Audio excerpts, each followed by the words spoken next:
Hey, hi, hello. Welcome to Diana Emerson. Today we're listening to Murder Under the Friday Night Lights. This is A Killer's Bet. First time I ever laid eyes on Bree, it was unbelievable. He ran the ball 4 or 5 times, never got tackled. As a coach, he was as hot a commodity as I've seen.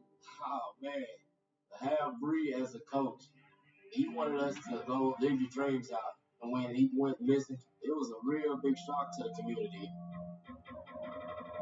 For days, investigators have been searching for 27-year-old Brianni Rutland. People don't just disappear. He was just like, go.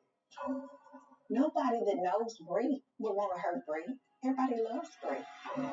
When I saw what was on the bridge, I just had this bad feeling. It never occurred to me that there would be a snake among the friendships.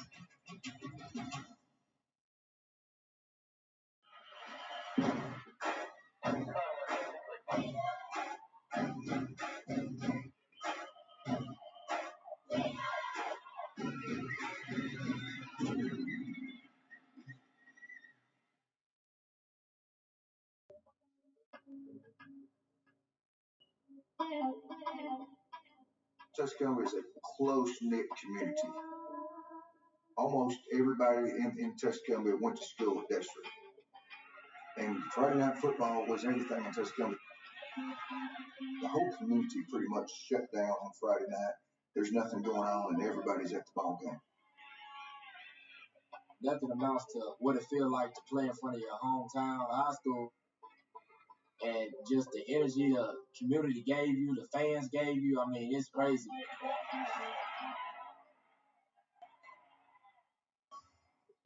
Glenn Rutland, the legend of the Little League, lived a life that people talked about. First time I saw Brianni, I was in the 6th grade playing in the Little League. Like, I'd heard about him all the way up, and he was every bit as good as advertised. So we're at the 2003 state championship. That was his senior year. We're down in Birmingham, Legion Field, and so all of a sudden, here's the kickoff. Bree comes out of that backfield, and he goes galloping. He picked his way, and he wove his way through. Bree took it all the way in for a touchdown. State record 88-yard touchdown. One of the most amazing runs I've seen. The crowd went crazy. I screamed and screamed until I was hoarse. He was amazing. I went up to him after the game. I said, "Wow!" I said, "You set a record. You got a new record." He said, "It doesn't matter. We didn't win. Anything that he did, it was for the betterment of the team. It wasn't for his shine. It was for them to shine." So years later, he was getting ready to graduate in college, and first thing we did was we hired him as a running back coach, and he did a tremendous job. To have Bree as a coach, man, well, I'm going to tell you, he stayed on. Bree pushed us hard. He wanted us to be successful. But, everything wasn't all about football. He just wanted us to be better people. He was a rock of the community because he was always giving and willing and doing anything he could to help make things better in Tuscaloosa.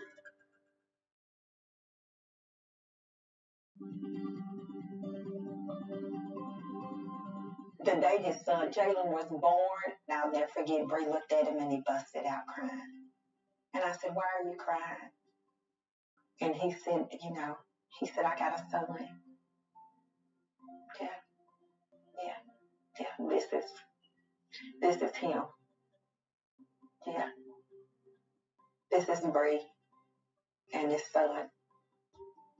He was an amazing dad. Just amazing. So Bree and Jalen's mother, Ashley, after living together for a while and trying to make it work, they separated and they stayed on amicable terms. And, Jalen would spend time with both of them. He was raising Jalen, taking him to school every day, making sure someone there would pick him up when he wasn't. And everything was going really great.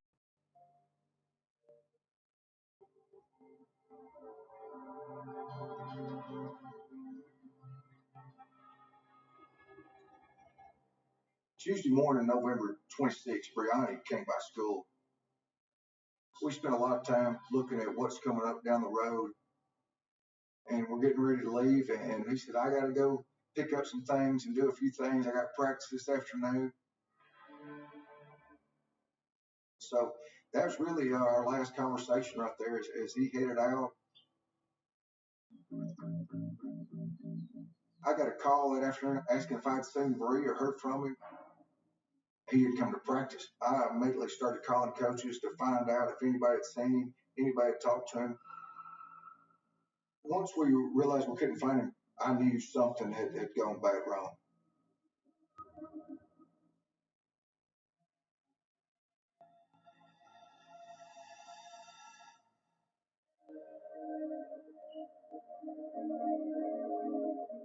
On that Wednesday, I'm at work.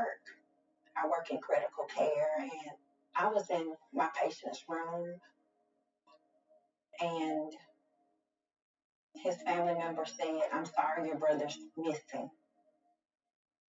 And I was just shocked. What do you mean my brother's missing? And I was thinking, my brother's not missing. When I couldn't contact Bree, I contacted Morgan, Bree's girlfriend. At that time, she told me that Bree didn't come home the night before. And she said that she stayed up that night, she couldn't sleep.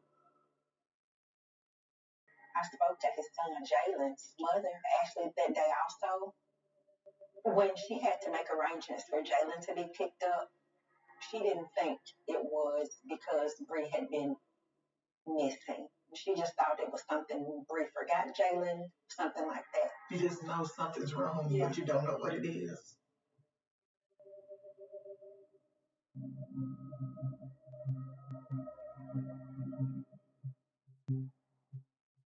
I was back at home in Tuscumbia for Thanksgiving holidays, and my sister was like, "Did you know Bree was missing and nobody can find her?" So I call his phone. Phone's off. I call his other phone. Phone's off. But yeah, it was way out of character for him not to pick up.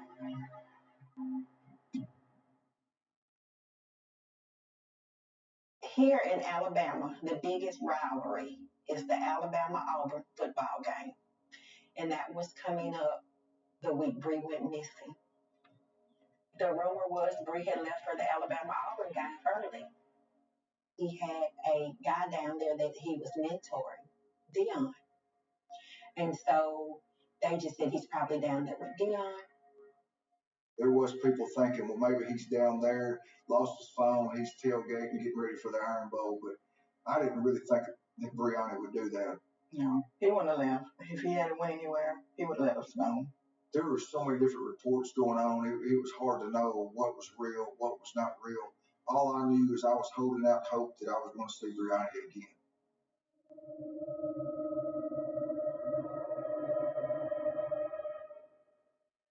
Morgan told me that she had tried to make a missing persons report on Tuesday the 26th, but it hadn't been 24 hours. He was an adult, and we had to wait until the 24-hour period was up.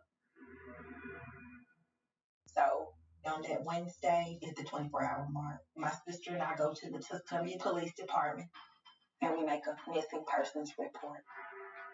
I knew Bree from watching him play. He always had a smile on his face. And he was very laid back, very, outgoing, especially when it, dealt with sports. Well, speaking to Michelle, and then, they gave us, a lot of names. Because we're trying to get our timeline established of where he was last seen and where he was going next. It didn't take long before local investigators really reached out to me and they said, we need to get this out there. We need to get this out there quickly. Here's his photo. Here's all the information. I shared that information on social media. And almost immediately, the rumor mill started going. This is a small community. So it don't take long for word to travel, when something happens. It spread like wildfire. It's like real quick. There was players and coaches calling, going, what can we do to help? Everybody wanted to help solve this mystery. It was unheard of. We're hoping that we would have something, but at that time we just wasn't getting nothing because it was just nobody knew nothing. They were just like gone. The police asked, has Bree been into it with anybody? Has there been a disagreement with anyone? And I said, well, him and Ashley's boyfriend, had a disagreement, a few days ago.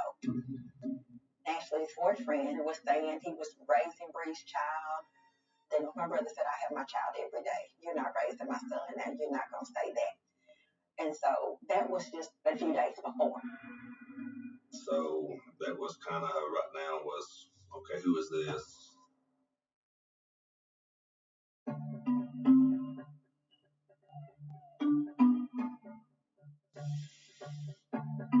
The day Bree was born, I didn't know how long it was going to take, and waited and waited. Then finally at 5:01 a.m., here he comes. I was very excited. New toy for me. We're 16 years older than Bree. Bree was the baby. An unexpected blessing. I was shocked because mom had always told us, the doctor told us she couldn't have any more kids. I just loved playing with him, changing him. Just loved him to death. He was never in trouble, never out doing what he wasn't supposed to be doing. He was in the honor society. The thing with Bree, grades came easy to him. School came easy for him. I think he was a genius. He would not only do great himself, but he would help the other kids. He made sure everybody's grades were good. And as a football player, he was actually like another coach with us, keeping the guys in check, making sure they were on track. It was unbelievable having him part of our program.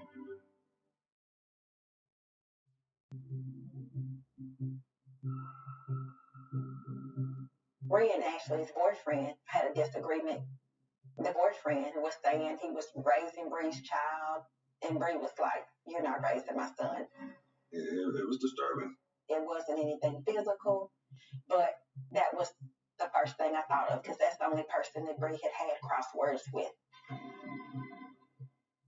Well, anytime we get a list from family or whoever, that's our suspect list. That's just that's what it is. Like once we got him on the phone, he was very cooperative and confirmed his alibi, and he didn't seem to be untruthful when we was talking to him.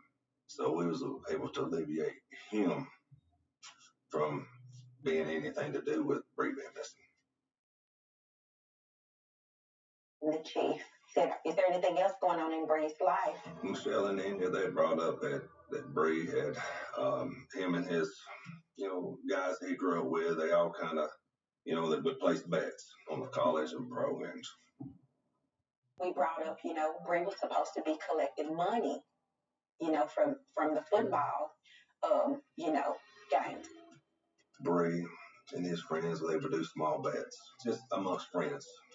Now, there are times when you can get into a whole lot more bigger bets and, a whole lot more money, which can, turn into, something that could, be bad. That opens up a whole new area of looking. Okay, somebody mad. Then they were like, well, who does, Bree do this with? And so we give a list of names of the circle of the high school friends. And it was Chris and Kenny.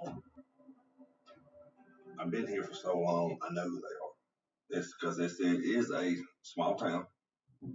So we were able to locate where they were at. When we spoke with Chris and Kenny, they told us they were sick. They were checking, texting him, hey, call me. Hey, where you at? They were continually searching as much as they could. Plus, they weren't afraid to talk to us at all. They kind of just jumped in and said, sure, what can we do to help? So that's that plays a lot of factor in being able to trust somebody. After speaking to them, we're gonna check work records. We're gonna talk to people inside the business. Hey, were they at work? And that is how we were able to determine that they had good alibis.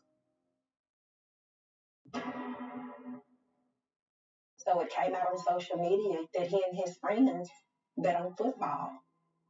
And people started this rumor that he was this Vegas bookie. They were trying to make my brother into something he was not. I just heard about the little betting thing that he had on the side going on through word of mouth and people in the community. I didn't really think too much of it. It didn't paint a different picture of who Bree was to me. But with all the rumors and all the noise that was going on about the situation, I just kept my distance. The main people that were talking and trying to villainize him, they go to other states and gamble. They gamble online. They gamble at people's houses. What's the difference? He was betting with boys that had been in his life for years, some of them since first grade, all through high school. He had been at their house, stayed at their home. Some of these guys we saw almost every day or at least every weekend. It was just harmless fun that the boys did. I mean, just to pass time. We was able to determine after speaking to his friends that on Tuesdays after Monday Night Football was the days that Bree would go collect what money people owed him or if he owed people money. So if he picks up on Tuesday and it comes missing on Tuesday, there's a possibility that something could have happened.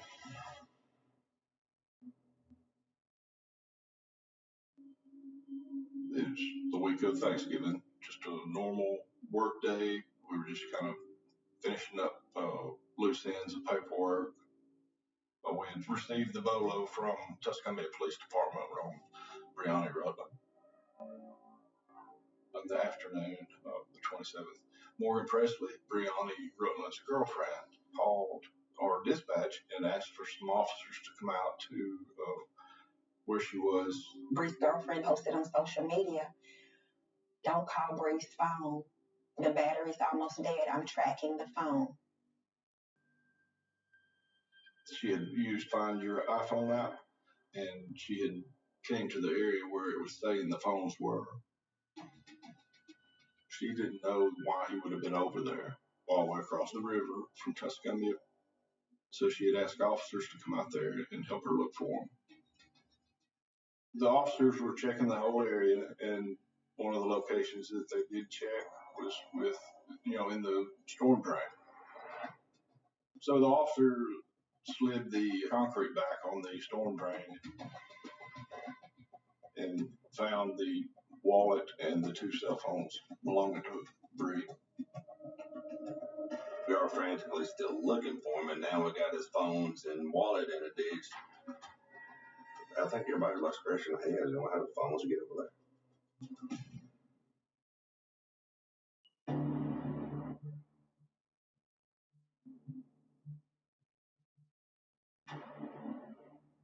Bree's girlfriend posted on social media, "We found the phones. We found Bree's wallet."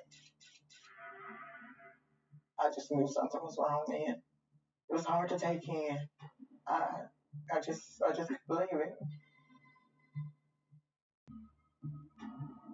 After it was well known that the wallets and phones had been found, there were several in the community that took it upon themselves and they formed search parties and went out to look for Bree's car. And people were everywhere. You had athletes, kids, and stuff out helping doing searching parties. They're beating the ground. They're beating and shaking the bushes. The outpouring of support was amazing. They made us proud. It showed how special he was and how much he meant to people, not just in Tuscumbia and Dishler, but to the community at large. We were just hoping that he was alive, that it was all just something had went wrong and went bad, and we were able to see him again. We hoping we'll spot his car somewhere. Hey, let's check this spot. Or let's check over here. Maybe Bree will pop up or, we'll see his car somewhere. But I mean, it was never to be found.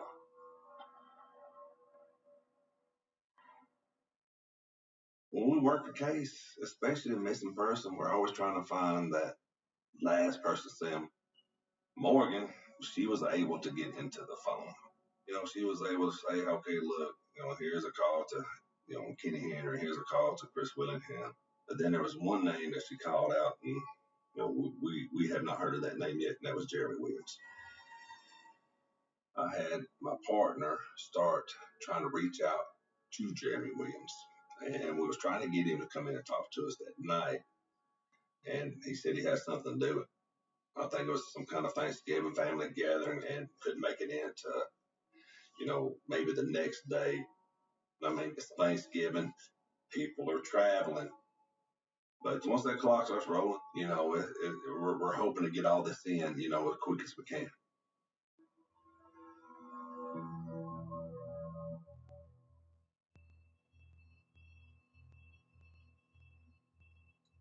Our usual Thanksgiving is we go to our cousin's house, Juanita, and so we usually expect Bree to come in and eat 2 or 3 plates of food like he usually does. Watch the Thanksgiving football games on TV. But, this Thanksgiving was different. Family still gathered. Juanita still cooked. We stopped by, me and my kids, we went, but it just wasn't the same. It was just still first and foremost in our minds. Where's Bree? Kept looking at my phone just to see if any kind of message had come through. I prayed. I just wanted Bree back home. Later that day, Sutliff contacted me and said they found blood on the bridge.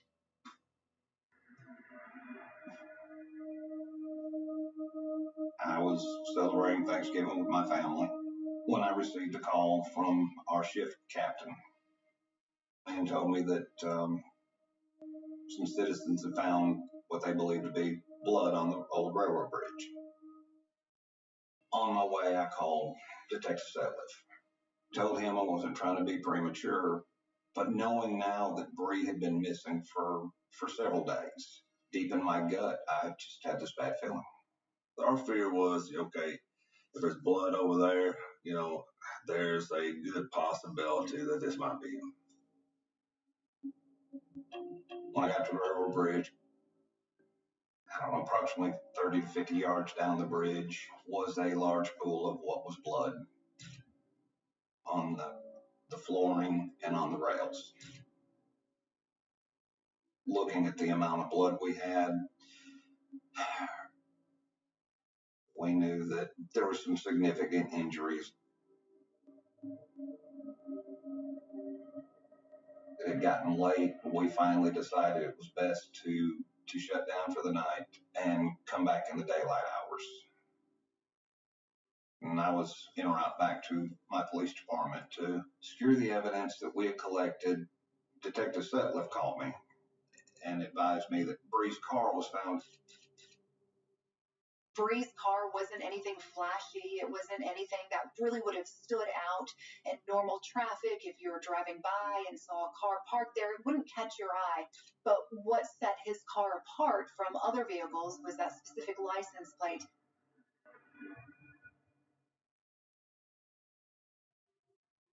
It was a Deshler coach that had located Bree's car at a set of apartments located in the village area of Sheffield.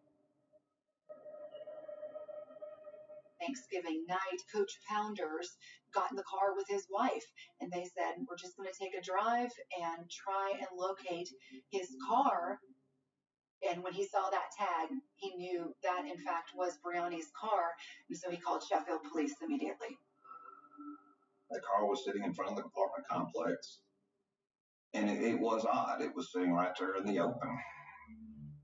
We had no information of Bree being connected with anybody in that area. When they found the car, my fear was that Bree wouldn't be found. Whether you get them back dead or alive, you still want them back.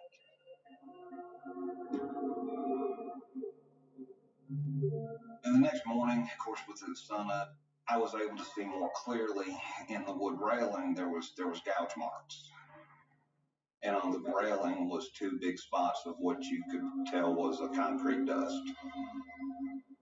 In my mind, it was evident that something was attached to cinder blocks and pushed over the railing.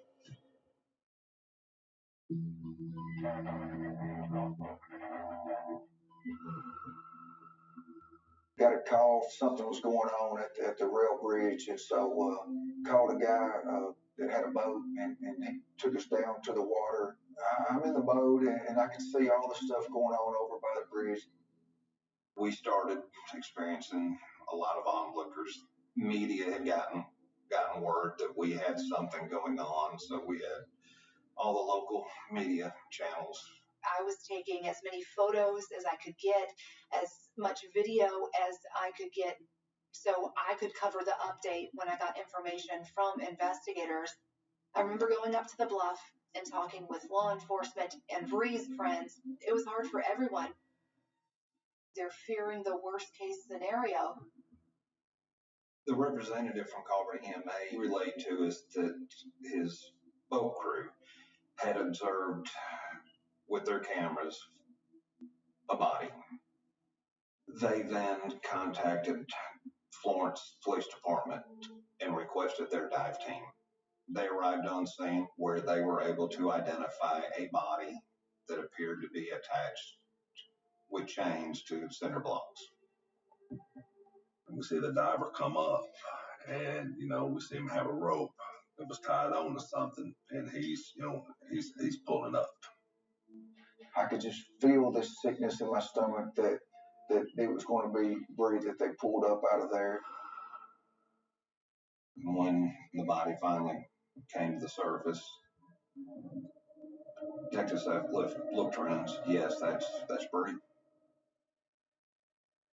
And as I recall, he walked off for several minutes by himself. I mean, he just looked like he was asleep. He looked peaceful.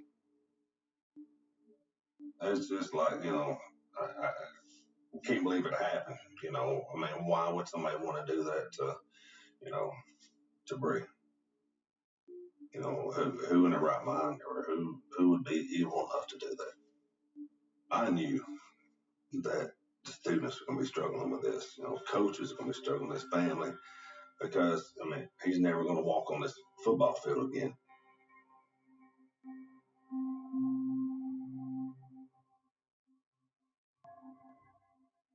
I got called by the Tuscany Police Department, and they told us we went down into the water, and it is Bree. And he said, I identified him so that y'all didn't have to, because I know him that well. And I thanked him for working so hard to bring Bree home. The reality of it, just sitting there, even though in your heart you know it, but somebody's saying it to you, and just, you can't prepare yourself for it.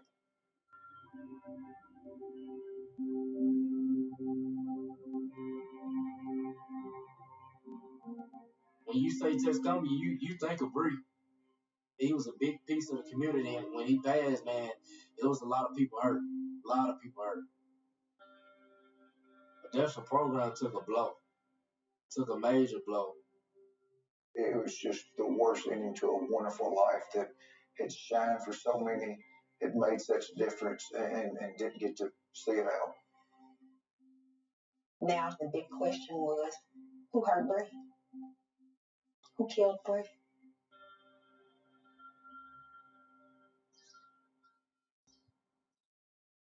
Me and my partner put our boots to the ground and started digging in, getting information on Jeremy Williams. Here it is, Thanksgiving. He advised that, he was out of town. And 4 weeks later, you got, Christmas coming in. So, yes, it's very important to us to try to locate him, because we knew that he was the last person that Bree spoke to. And we also found out that Jeremy lived in Florence within a half a block from where the phones were located. How well do you know Greg? Basically, we're from the same time with him. So, we really didn't have a relationship to where we were like buddy, like go out Friday, Saturday night, hang out, kick it, whatever. But we did have a relationship to where we did place bets and back and forth. Was that every week? Placing bets every week for football games? Yes, sir. Well, we know that Bree was the last time anybody saw Bree was supposed to with you. So run us through that scenario about when Bree came over to your house. Yeah, he texted me. I want to say it was like 11. And you said negative 1034. That's what you owed Bree. No, that's what he told me. It was obvious that Jeremy was hiding something.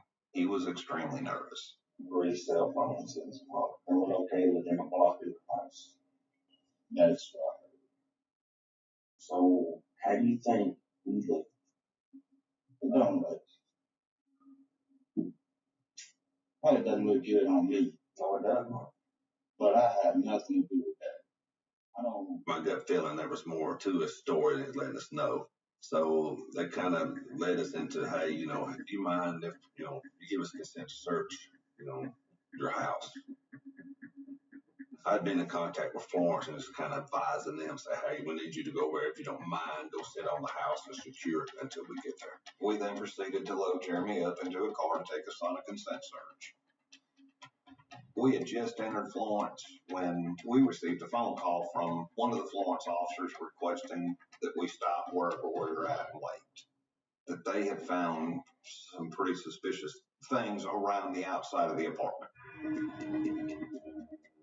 They found blood droplets on the front porch, blood smear on the outside of the front door, and then blood droplets down the sidewalk towards the street. When we opened the back door, it's just the heat from inside. It's like hitting you in the face, along with the cleaning agents that you could smell that used Blue Star luminol. And when they would spray the area, it was just blue everywhere. The crime scene was a bottom one to have that much blood in it. You want to talk to me, tell me what happened?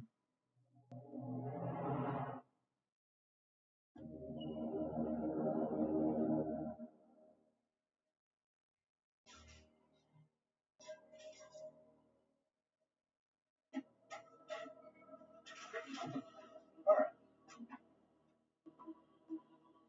He texted me, told me he was on his way to Florence. And this was on what day? Tuesday. Jeremy Williams revealed to us that he was betting with Brianna Rutland on football games. He had actually lost that weekend prior to the Tuesday. He owed Bree a little over $1,000. And Tuesday was Brownie's day to collect or pay out for his gambling. Part of the investigation, we discovered that when Bree goes and collects bets, if he didn't have enough money, he wasn't too concerned with it, whether or not that you paid him all of it. He would catch you later. So he gets that. And I don't have any of his money. None of it. $0.00. Okay. He was smiling at first because he thought I was playing. But then he realized I wasn't playing. And he grabbed me around my throat, squeezing, and told me that if I didn't give him his effing money, that he would cut my fingers off one by one every time he saw me. And I was trying to get him off of me, trying to get his arm off of me, but that is a little strong dude, and he was behind me in like the chokehold position, like the go to sleep mode. I dropped to my knees. I went to sleep, and I woke up, and he was cutting off my pinky finger. He took his hand, showed it to me. He had some makeshift bandages on it, and he took it off and showed me the cut. Okay. everything benefited him as far as his actions that he had taken. So that story was a little questionable to me. Trying to jump up, he rolled off, the knife was right there. I picked up the knife and started stabbing. I didn't stop because he started stabbing. He came right back at me, and I just kept stabbing. Okay. Then what? Jumped up, went to my bedroom closet, and got a gun. Okay. And he was right behind me. Where did you shoot him at? I don't know where I hit him at. I just closed my eyes and pulled the trigger. And then he fell. Did he have a phone or wallet or anything like that? I got in the car, drove around the block, just trying to figure out what I was going to do. And I just threw his cell phones in my store. And later on, he took Bree's car, which was parked in front of his house, over to Sheffield. Then he called his girlfriend and had her come pick him up. He borrowed her car to go to Walmart. What all did you buy at Walmart? Just changing clocks. I don't know. In the garbage can. Did you have him wrapped in anything? Then put him in that garbage can I brought. Then he loads a couple of garbage bags of towels and things like that, Bree's clothes, his clothes, the knife, the gun. He loads all that up and he goes to the railroad bridge in Sheffield. First, he walks the cinder blocks down to the bridge and sets them down. Comes back to the vehicle, gets his bag of everything he's disposing of that's in a garbage bag, takes it down there, throws it off, and then he comes back and gets the garbage can with Brianna in it. And he slides Bree out of it and attaches the concrete blocks to the chains. When you got him out in the garbage can, what'd you do?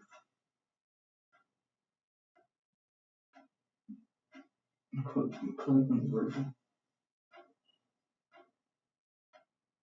Once we completed the interview, we went ahead and charged Jeremy Williams with Bree's murder.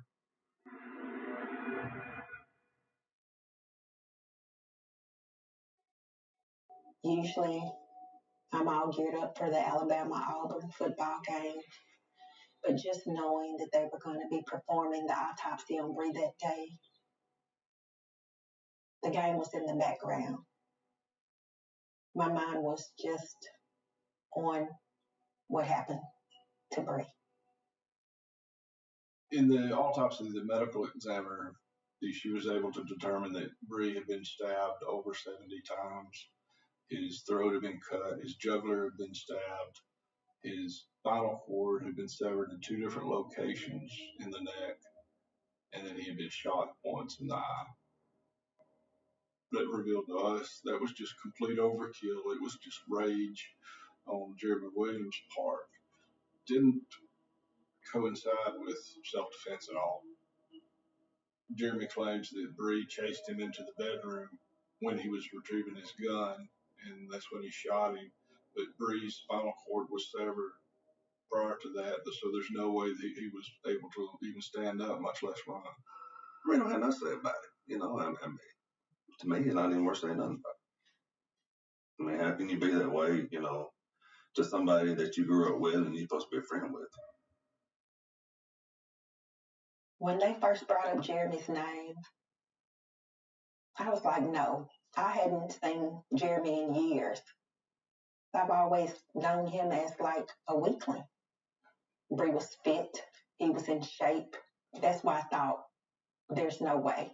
And then after seeing the autopsy results, and then I was thinking, okay, that's how.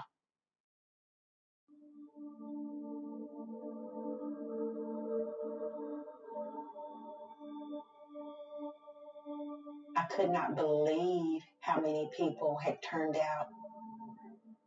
The gym was full. It was packed to capacity. And it was just like, my heart just swelled. Felt good that we had an outpouring of support and so many people were there. So many people. It was a really sad time for our student body, for our teachers, just trying to figure out what had happened. It just was hard to wrap my mind around. It was later determined in court that Jeremy Williams only had less than $2 to his name in two different accounts. Bree, he was not a taker, he was a giver. And after everything unraveled, the text messages showed the truth. My brother was not concerned about getting whatever money Jeremy owed him. My brother told him that was okay, man. Don't worry about it, and I'm not coming. Jeremy kept texting my brother, telling him to come over there. He lured my brother over there like a spider luring in a fly. That's it. Just plain Jane robbery.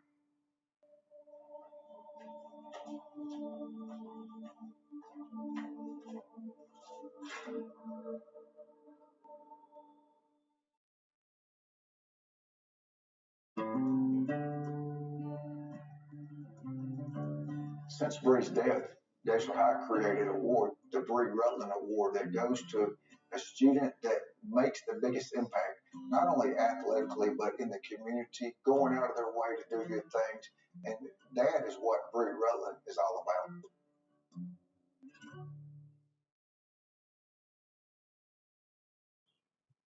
I haven't been to a Deshler football game since Bree died. I don't want to go to her house anymore because she lives right behind the stadium. If I'm at home on Friday nights and I just lay there and just listen to it, and it makes me think of Bree. His legacy and his name and what he stood for will always be remembered in the community, will always be part of the Deshler lore, and will always be something that will be passed on and shared.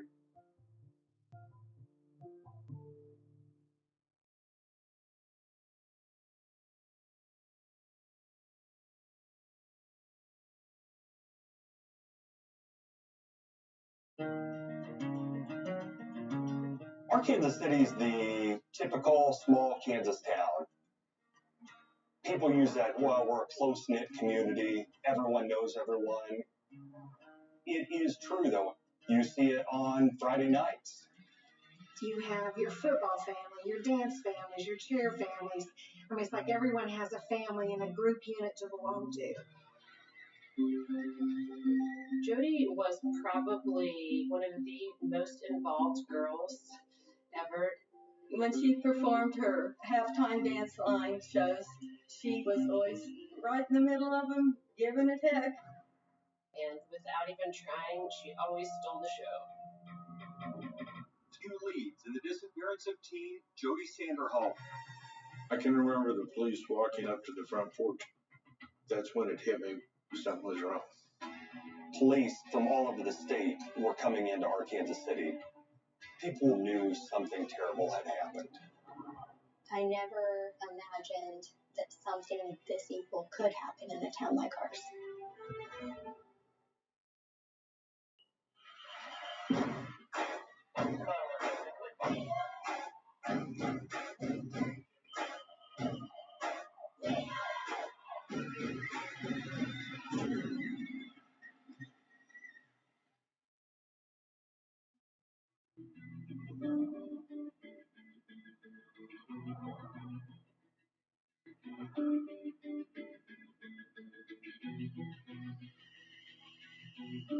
Jody and I met in 6th grade.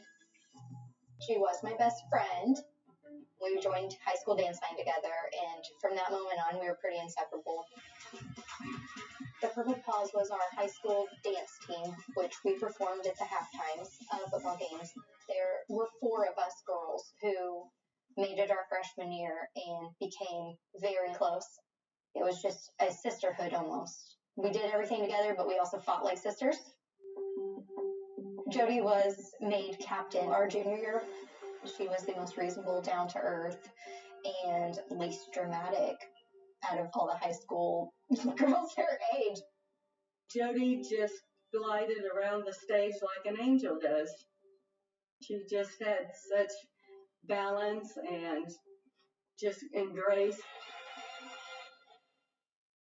Jody and I even went to college together. We got a full scholarship to be on the dance line.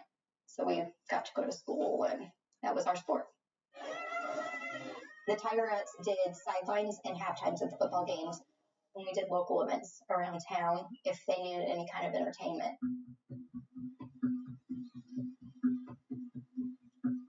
That morning, we had dance practice. We were in the middle of learning a routine that Jody had choreographed to perform at a halftime show the next day. Jody was wearing some sweat paint capris and flip-flops and her black leotard, and she did have our Tigerette lightweight jacket on. She was going home to take a shower, and then we were going to meet back up. We went to our cars. We hollered, "Love you," from the doors. She got in. I got in. She sat there for a minute, not really sure why. So I pulled up next to her car, peeked in. She waved at me, and I drove on. And that's the last time I saw her.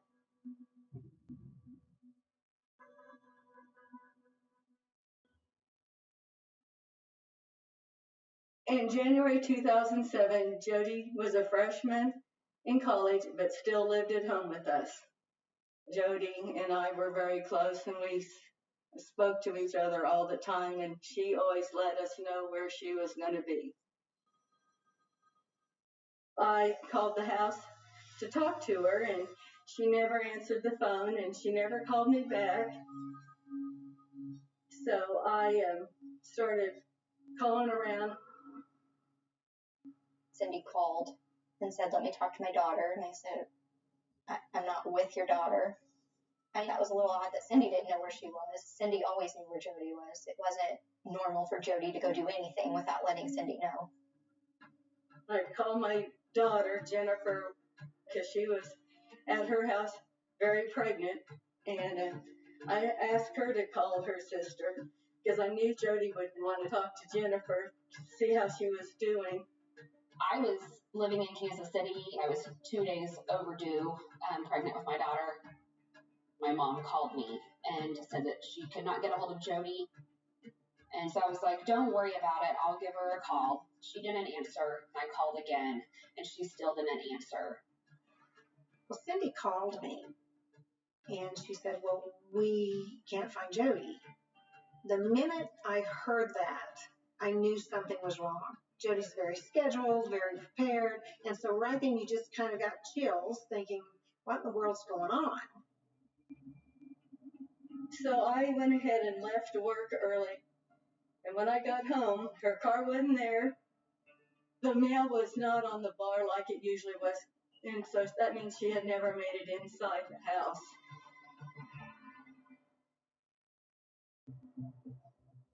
Five o'clock rolls around and I finally come home. We knew that Jody would be back home because that's kind of when the family all gathered together. And she just didn't show up. We called the police. And it all just exploded after that. I was sitting in the dispatch center when the phone rang. It was Brian Sanderholm. I was familiar with the family. He owned a business here in town. He was giving me information that Jody was missing and that they haven't been able to get in touch with her. And in law enforcement, you just kind of have an instinct, maybe that something's not right or something's not normal. And that instinct just kind of was there immediately. I made the decision to actually go out to their house that evening. I can remember the police walking up to the front porch after they were called.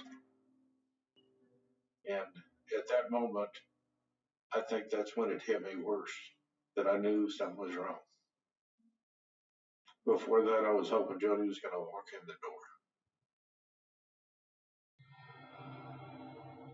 We checked some areas inside of the house. We looked around her room.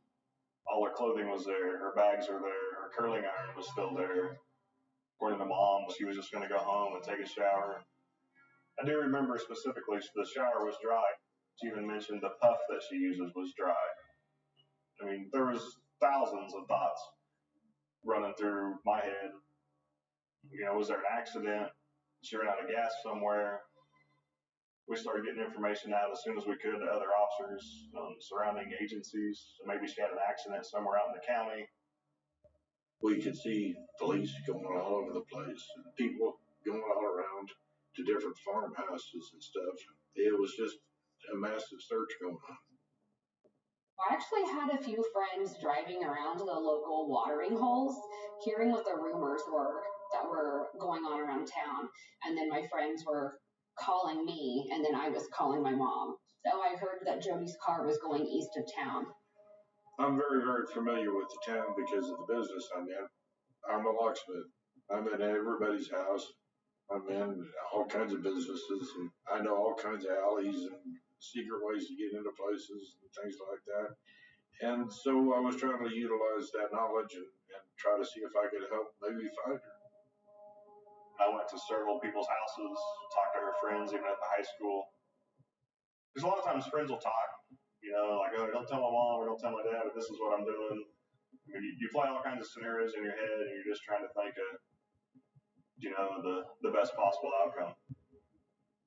But the night just progressed on, and we just never had any answers and never had any leads.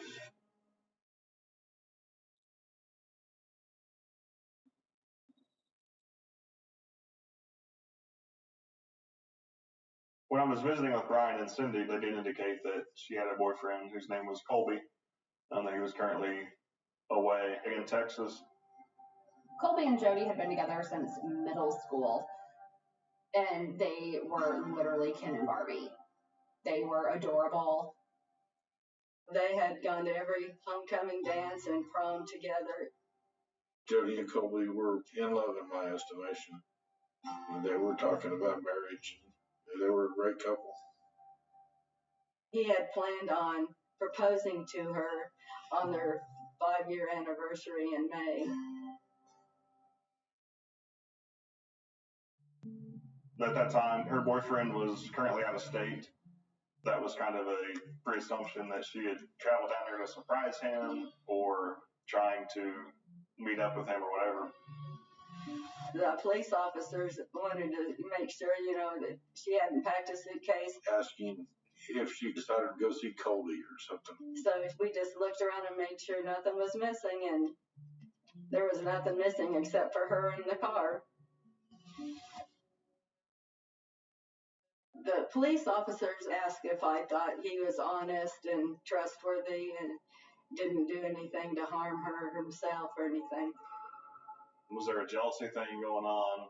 Was there another partner, you know, whether it be another boyfriend or another girlfriend?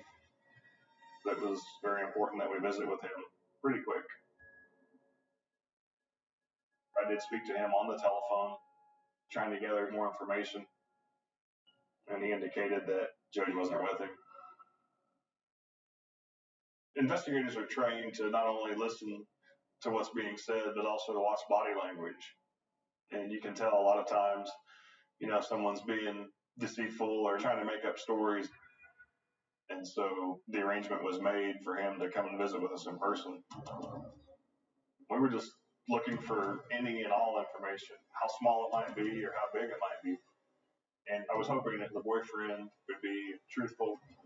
It's easy to remember the truth. You know, when you start telling things that aren't true, it can come back and get you.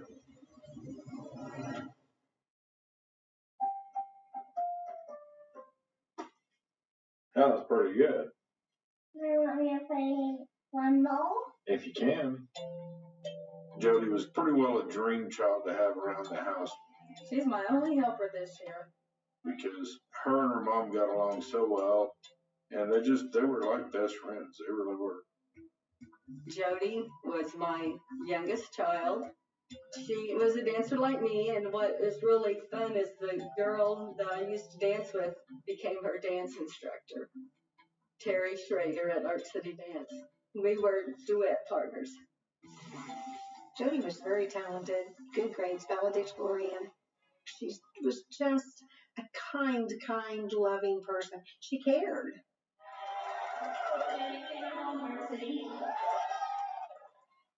Jody was very well known in Arc City. Everyone really starts to know who the dancers are because they're seeing them performing for different dance things as well as halftime performances.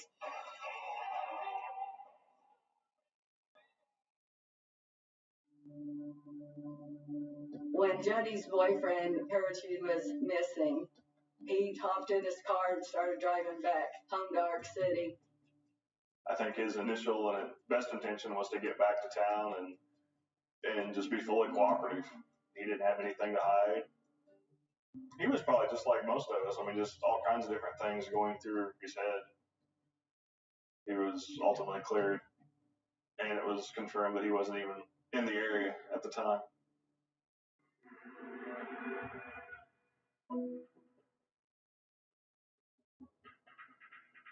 Our newsroom got a call from Jody's father, Brian, and he was essentially pleading for help to get her picture and her information out there. Here in Arkansas City, police are asking residents for help, but there are still few leads in the disappearance of teen Jody Sanderholm. The community wanted to do something when they heard Jody was missing. People wanted to help. We made flyers, put her picture on it. I mean, we had that copy machine going nonstop. People traveling around, dropping off flyers. Every storefront had a flyer up with her picture. Command centers have been mobilized to find her. Police from all over the state were coming into Arkansas City to help find her.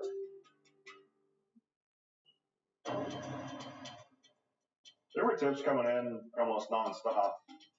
A lot of people would report seeing a black sporty car in different areas of town, different areas of the county, or different areas even of the adjoining counties.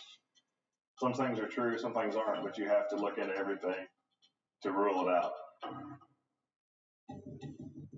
Police get this tip here in Arkansas City, and it was an anonymous tip. And the caller said there may be a connection between Jody Sanderholm's case and another Jody that disappeared back in the mid-90s. Jody Huisentruit was an anchor in Iowa, the CBS affiliate up there, under similar circumstances, had gotten in her car and was never seen again. Police did find some similarities between the cases, but so much time had passed in between both cases, and they happened in different areas of the country, and they were able to rule that out. People were really searching for answers because this town knew something terrible had happened. If she having problems with anybody, if somebody dislike her, if there's major issues going on. I mean, you look at everybody involved, those that are closest to her, and even some that aren't so close.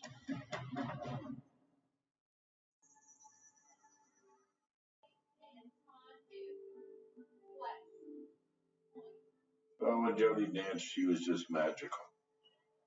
Some people have a knack for drawing your attention to them. And she had that knack. There was something about Jody that you were drawn to watch. There's always maybe the aspect of someone getting jealous or other friends or dance line members being upset that maybe she got a different role or a better position or something. There would normally be a lot of jealousy in girls against someone like Jody, and especially in today's society, I know we absolutely would see it. But when other members of the dance team were talked to and all of their stories matched, we could rule out the other dance line members pretty rapidly, pretty early on. And I think that's what made this more difficult in the beginning, is everybody did like Jody. No one anticipated that she would have problems with anybody.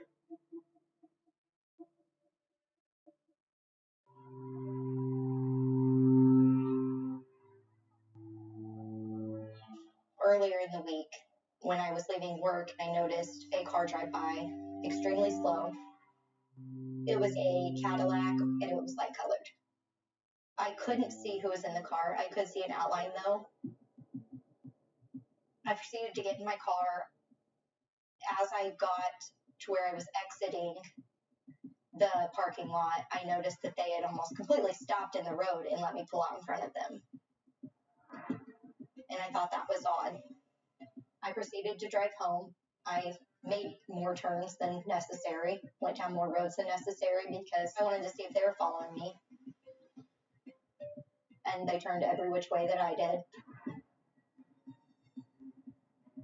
I decided not to go home, so I took this long, elaborate route to the police station and parked. I sat there for a few minutes. I never went inside. I thought maybe it was my paranoia taking over. And finally, after a little bit longer sitting there, I decided to drive home the rest of the way again. Ended up making it home without anybody following me that time. When I was being followed, I still thought maybe I was just being paranoid. Even though it was obvious somebody was following me. Could have been somebody playing a prank on me at that point. I wasn't sure. And then on January 5th, the day of Jody went missing, as I was getting out of my car at dance practice, I saw the Cadillac. And I kind of lost my mind on the car a little bit. Probably said everything that I could think of off the top of my head that was not polite. After the car passed, I crossed the street and met up with Jody, and she asked me what just happened.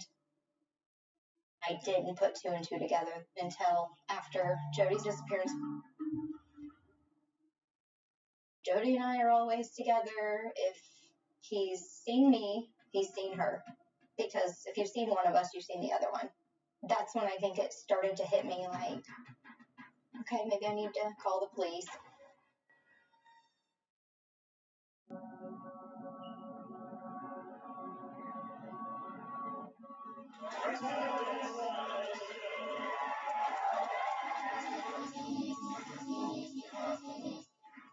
There had been some incidents that went on prior to Jody going missing, which I was unaware of, how some of the dance line girls at the college were being followed.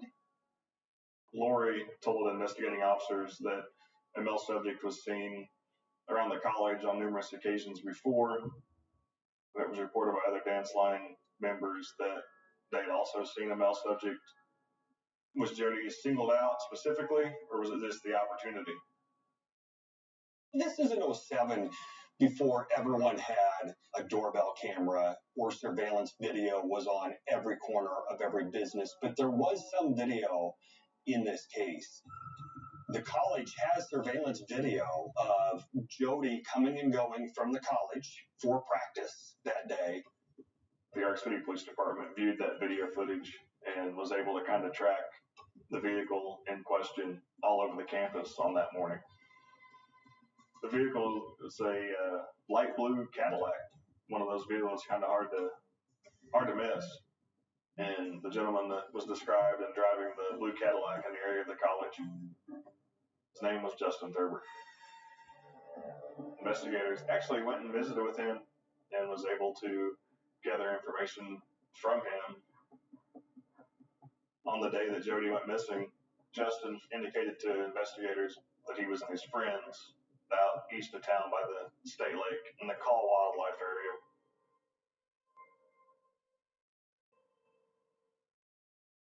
The fishing lake's about 20 minutes from Arkansas City. It's a place to go escape, catch a few fish, get away from town for a little bit. Justin Thurber had a story that he and his friends got stuck while he was out there at the lake. Justin's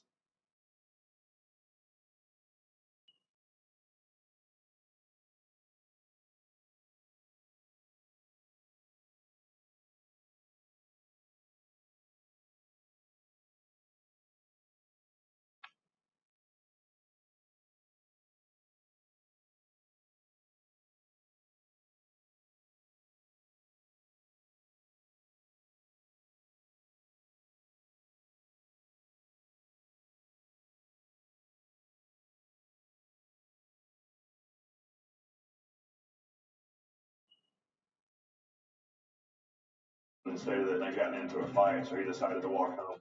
But got tired of walking and decided to call his dad to come and pick him up. His dad did corroborate Justin's story by saying that he did go out to the area east of town by the state lake and picked him up that night. He was all muddy and wet. He came up with this story about these friends. But once police drag these friends in to be interviewed, they immediately say, no, we weren't with Justin. And his alibi quickly falls apart. I didn't know who he was, but I found out that my two older children had gone to school. I think My mom called me and told me, look up Justin Thurber. You graduated with him. I couldn't remember what he looked like, so I had to go get my yearbook and look him up. And then I remembered him, but I didn't think that he had anything to do with Jody's disappearance. Justin Thurber was 5 years older than us. I happen to know who he was because when I was in 8th grade, my brother had some friends over and he ended up showing up. And I remember getting weirded out by him. He just had this weird look on his face. He just would stare in a very creepy manner. And I remember him staring at me and me getting uncomfortable and letting my brother and his friends know, like, hey, he needs to go. I learned that he had gone to school to study criminal justice and that he had been arrested a couple of days earlier for impersonating a police officer. And he was out on bail. At this point, he's obviously a prime suspect, but just with the information coming in, you can't assume in these types of investigations, and you gotta do everything thoroughly and to the end. When I got up for the day on January 6th, I was having obvious contractions. And so my husband, he's like, can we please go to the hospital? Because you haven't slept, you haven't eaten, you're not drinking anything, you're overdue. So I was like, yeah, let's go. I mean, I wanted to be able to call and check in and find out anything that was going on about searching for Jody, but I didn't want my mom to know I was in labor. My mom needed to be in Ark City. So I just decided to keep her in the dark.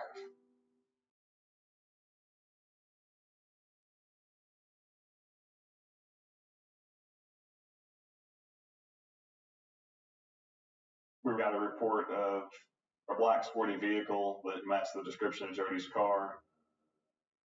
On the day that Jody went missing, some of her friends thought that they saw a male figure inside of Jody's vehicle. I recall one of them saying that when they saw her, it appeared that a male subject was in the car with her, and that Jody didn't even wave at her, which was specifically out of the ordinary. And she immediately tried to call her after that, and Jody didn't answer then either. So I was able to track Jody's location using cell phone coordinates, and her cell phone was tracked out east of Ark City in the eastern part of Cali County, where our suspect, Justin Thurber, indicated himself that he was. Police are able to get a lot of information from Justin Thurber's ex-girlfriend, Alexis. They pick her up as part of the investigation, and she immediately starts sharing some pretty critical information to investigators. Alexis begins to explain that she thinks that he can't get aroused without violence. Explains to investigators that he liked to choke and had talked about violence with her. She indicated that his go-to area was the Call Wildlife area. She also said he would talk about fantasies and stuff out there.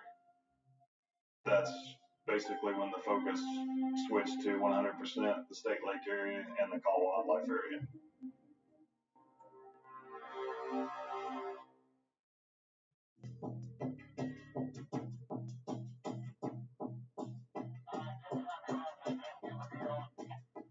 In this particular case, the dogs wouldn't have been of any value as far as tracking because you have about a 2-hour window that the dog will work, and then it's just the scent's not there. I got real interested in man tracking or following footprint impressions for law enforcement. And we were requested to assist the Ark City Police Department in locating the missing Jody Sanderholm. The trackers, they're trained to look for disturbances in the ground. It's all by sight. We use what we call a tracking stick. It can be anything as long as it's got some measurement value to it. Flashlight, pen and paper, tape measure, and that's about it. Everybody had a grave sense of urgency. We were in the second day of her being reported missing. You just feel the tension from everybody. I was assigned an area to the north of what they call the boat ramp, right at the state line in the same area we were in. 2 firefighters from Ark City found footprints. It was obvious to us there were 2 impressions walking parallel with each other. One of the footprints was a tennis shoe design. Investigators were able to obtain the actual shoes that Justin was wearing the night that he was picked up out by the state lake. The footprint impressions that they had found matched what we were shown and measured as Thurber. The other was kind of a button impression. Button that goes clear through the sole to the bottom of the shoe. To us, it's a flip-flop versus the tennis shoe that Thurber had on. What I assumed was a flip-flop with Jody's. Thurber's footprint impressions are parallel with Jody's, but Jody's sign is only about 6 feet in to the wooded area off the road from the car. Once they started into the wooded area, she probably was fighting for her life at that moment. And then she's picked up. I don't know how she's picked up, but her feet don't touch the ground from that point on.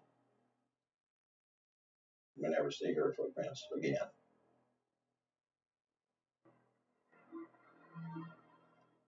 At that point, we knew that we were going to find Jody in the Call Wildlife area because of the footprint impressions.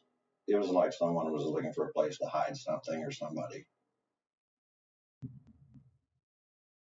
We stopped for the night. I mean, when your eyes start fidgeting and your mind goes right along with your eyesight, you can't keep on task because your brain's just not in sync with your eyes. The trackers, when they were actually heading back into town, did make a stop at the State Lake area. That's when they noticed the tire print.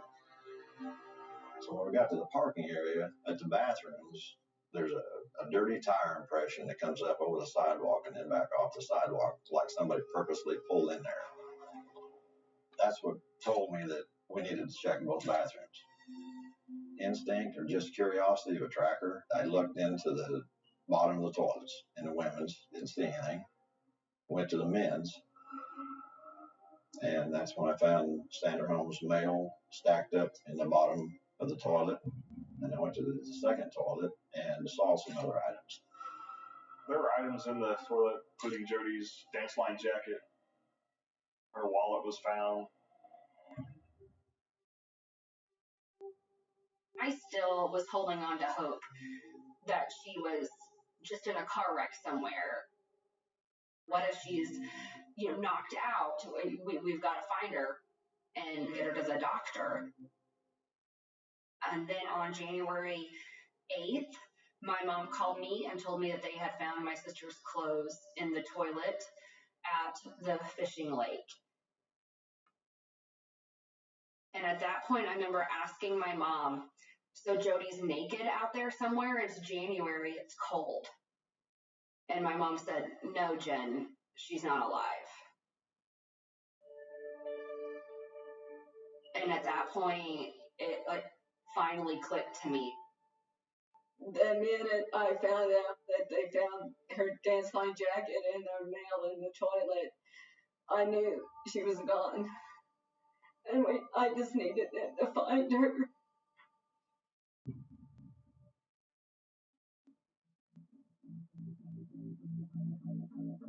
It's still a missing persons case.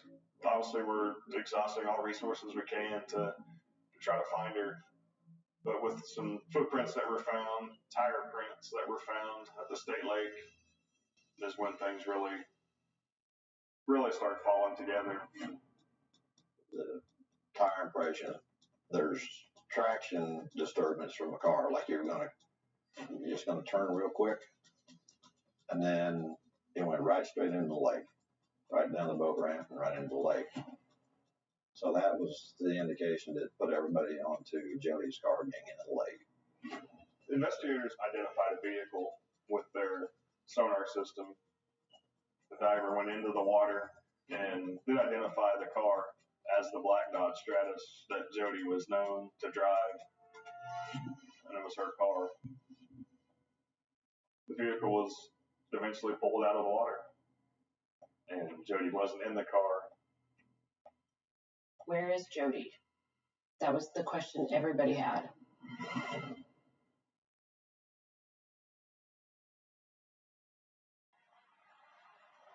Kansas weather changes every 12 hours or so, and they were telling us that we were in for snow and ice.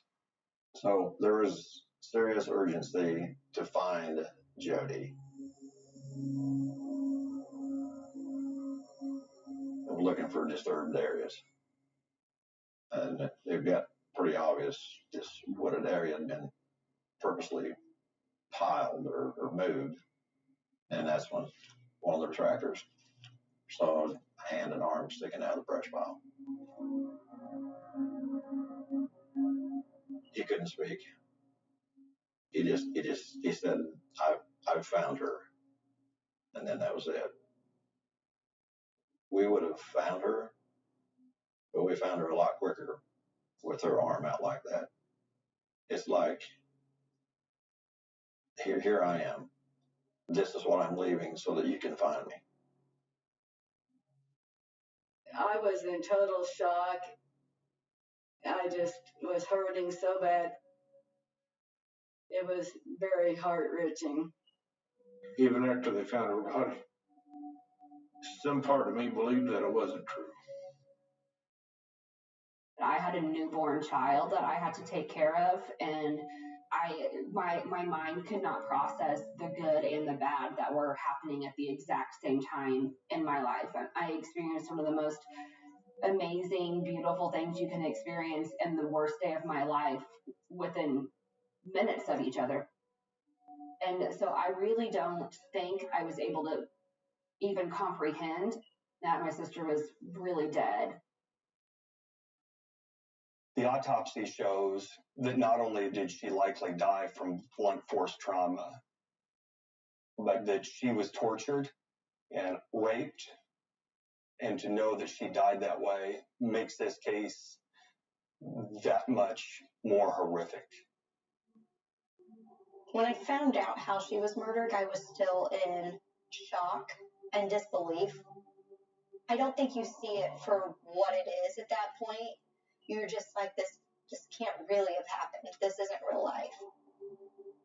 We lit candles in the front full glass, and they stayed lit until she was found. After she had been found, we blew out the candles. This summer, when you see those big, white, fluffy clouds, you'll know that it's the smile of Jody that's making those clouds shine so bright. This young, beautiful girl that had so much going for her was taken from everybody in such a brutal way. It's very heartbreaking.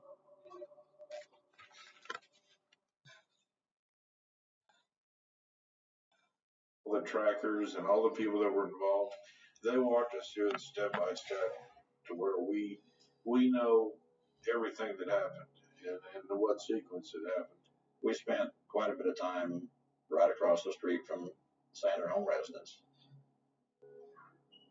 The area we searched was directly west of the house, very, very wooded. If somebody was going to hide and watch, that would be the area that they would be in. And in one location, we did find a partial footprint impression in an angle or in a position to be able to watch the Sandra home driveway in the front of the house.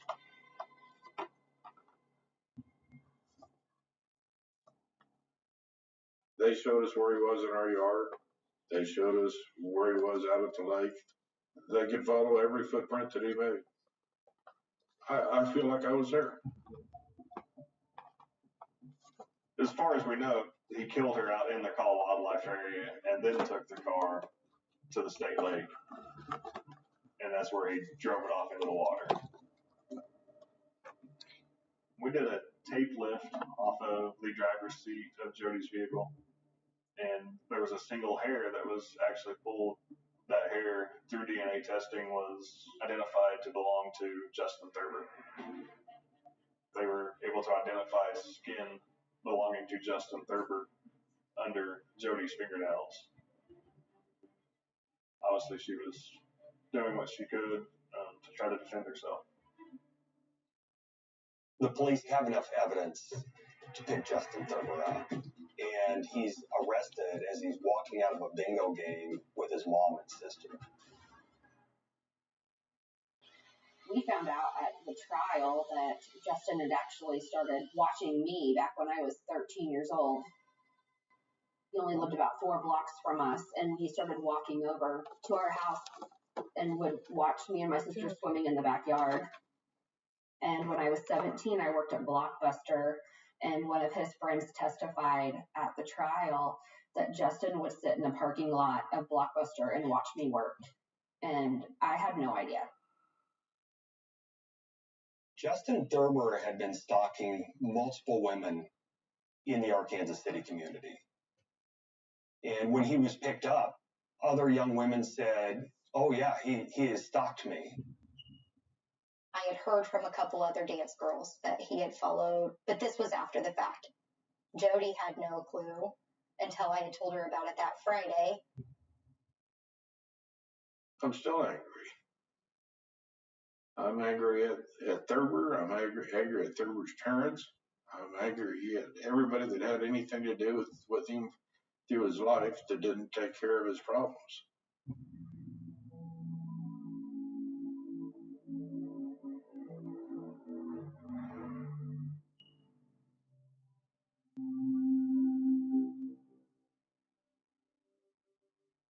He ended up with the death penalty, and the jurors all agreed that he needed to be put to death. But in the state of Kansas, I don't look for him to ever be put to death. I look for him to spend his life in solitary confinement. He'll never get out. He'll never visit anybody face to face. His life doesn't exist. January 5th was a nightmare. You go through life thinking, things can happen, but you don't think they'll actually happen. It was a changing point for a lot of people's lives. Not all stalking cases are going to end as horribly as Jody Sanderholm's case, but it does show what can happen if someone doesn't step in and help. I hope it encourages other women that if they feel they're being stalked, to get help.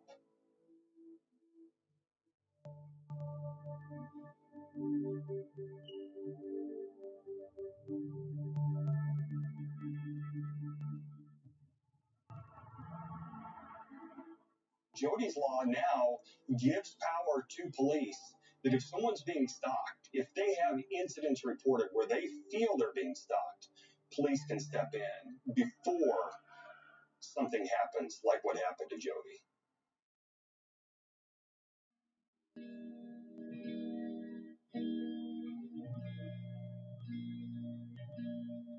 I miss just having a sister, especially now with all my kids.